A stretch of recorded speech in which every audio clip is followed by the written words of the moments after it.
তারা এটা দুঃসাহস দেখিয়েছে বলেই তো আজকে এখানে সমস্ত চট্টগ্রামের এবং রাষ্ট্রের সমস্ত শীর্ষ কর্মকর্তারা এসছে। আমরা রাষ্ট্রীয় বাহিনীকে যারা চ্যালেঞ্জ করার মতো, হামলা করার মতো দুঃসাহস দেখিয়েছে, তাদের আশ্রয়স্থল কোথায়ও দেখতে চাই এবং তাদের সর্বশেষ আস্তানাও আমরা নির্মূল করব। দেশে আইনের শাসন প্রতিষ্ঠা করতে হবে কার্যকরভাবে, জনপ্রত্যাশা অনুযায়ী। সুতরাং এখানে সন্ত্রাসীদের অভয়ারণ্য যেখানেই থাকুক নির্মূল করতে হবে। রাষ্ট্রকে চ্যালেঞ্জ করার মতো যে দুঃসাহস সন্ত্রাসীরা দেখিয়েছে সেটাকে আমরা যথাযথভাবে অ্যাড্রেস করব। এবং এই এলাকায় সলিমপুর, জঙ্গল সলিমপুর, আলীনগর, এই টোটাল এলাকা এবং সারাউন্ডিং যে সমস্ত এরিয়া আছে এগুলোর রোড নেটওয়ার্ক আমাদেরকে এস্টাবলিশ করতে হবে। কিন্তু আমরা এখানে যারা বাসিন্দা যে কোনোভাবেই হোক তারা এখানে আশ্রয় নিয়েছিল, তাদের জন্য আমরা পুনর্বাসনের ব্যবস্থা করব এবং তাদেরকে কাউকেই উচ্ছেদ করা হবে না।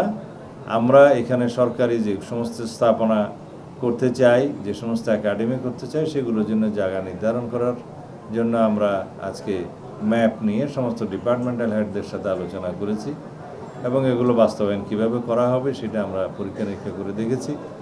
আমরা প্রাথমিকভাবে এখানে চট্টগ্রামের জেলখানা যে স্থানান্তর হওয়ার কথা বা এই যে লিং রোডের পাশে সেই জায়গাটা আমরা দেখেছি এবং আরও প্র্যাকটিক্যালি ভিজিট করার জন্য সংশ্লিষ্ট কর্মকর্তাগণ যাবেন।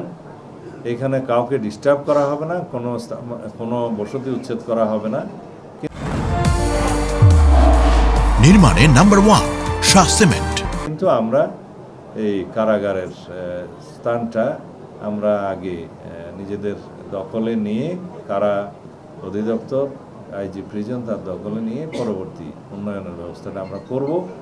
সেটা জরুরি হয়ে গিয়েছে। অন্যান্য ডিপার্টমেন্টের জন্য কোথায় কী স্থাপনা করা যায় এবং কি করতে হবে সেগুলো আমরা যথাযথ পরিকল্পনা করে এগোবো। তার আগে আমরা এলাকায় আইন শৃঙ্খলা নিয়ন্ত্রণ করতে চাই এবং শান্তি প্রতিষ্ঠা করতে চাই।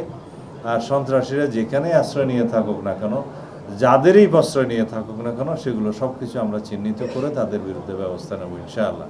আপনারা সবাই সহযোগিতা করবেন, কারণ গণমাধ্যমের বন্ধুরা যদি আপনারা সহযোগিতা করেন, ইনফরমেশন দেন যথাযথ প্রক্রিয়ায়, তাহলে আমাদের আইনশৃঙ্খলা বাহিনীর জন্য সেটা খুব বেশি সহায়ক হবে। আশা করি আপনারা সবাই দেশের কল্যাণের জন্য, আইনশৃঙ্খলা পরিস্থিতি উন্নয়নের জন্য এবং জনপ্রত্যাশা অনুযায়ী শান্তি প্রতিষ্ঠার জন্য, জনগণের নিরাপত্তা বিধানের জন্য সহযোগিতা করবেন। অবশ্যই রাউজান, রাঙ্গুনিয়া, ফটিকছড়ি, বোয়ালখালী সব কিছু অ্যাড্রেস করা হবে। এগুলো সমন্বিতভাবে প্ল্যান হচ্ছে। এগুলো রাষ্ট্রের বাইরে নাকি?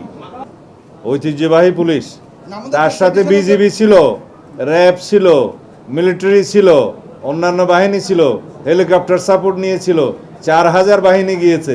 তো এখানে শুধুমাত্র কনভেনশনাল পুলিশ কোথায় গেল? সবাই রাষ্ট্রের পক্ষে, রাষ্ট্রের বাহিনী রাষ্ট্রের কল্যাণে, জনগণের স্বার্থে কাজ করবে, জননিরাপত্তার জন্য কাজ করবে। সবাই আমরা এক।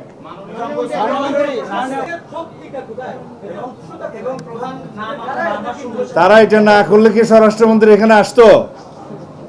তারা এটা দুঃসাহস দেখিয়েছে বলেই তো আজকে এখানে সমস্ত চট্টগ্রামের এবং রাষ্ট্রের সমস্ত শীর্ষ কর্মকর্তারা এসছে। আমরা রাষ্ট্রীয় বাহিনীকে যারা চ্যালেঞ্জ করার মতো, হামলা করার মতো দুঃসাহস দেখিয়েছে, তাদের আশ্রয়স্থল কোথায়ও দেখতে চাই এবং তাদের সর্বশেষ আস্তানাও আমরা নির্মূল করব।